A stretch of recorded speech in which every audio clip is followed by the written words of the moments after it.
শোকস্তব্ধ টলিপাড়া। হঠাৎই প্রয়াত হলেন অসংখ্য বাংলা ছবির অন্যতম জনপ্রিয় চরিত্রাভিনেতা।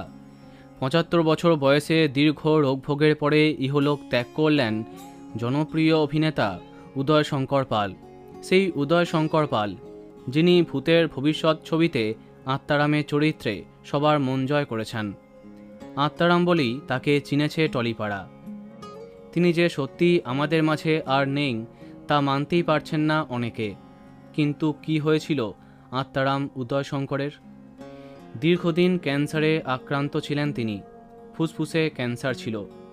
চিকিৎসকরা প্রায় জবাব দিয়েছিলেন, তাও তাকে বাঁচিয়ে তোলবার আপ্রাণ চেষ্টা চালিয়েছেন। প্রথমের দিকে বাড়িতেই ছিলেন, তারপর ওনাকে হসপিটালে ভর্তি করানো হয়। সোমবার সন্ধ্যায় শেষ নিঃশ্বাস ত্যাগ করলেন উদয় শঙ্কর পাল। উদয় শঙ্কর সারা জীবন বিয়ে করেননি। পরিবার বলতে ছিল কয়েকজনই।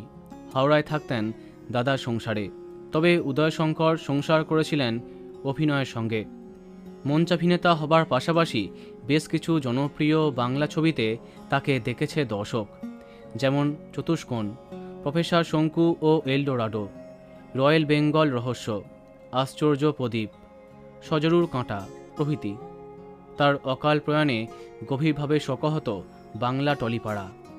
বন্ধুরা, ভিডিওটি এইটুকুই। বাংলা বিনোদনের অন্যান্য আরও খবর পেতে সাবস্ক্রাইব করো কারেন্ট পজ। ধন্যবাদ।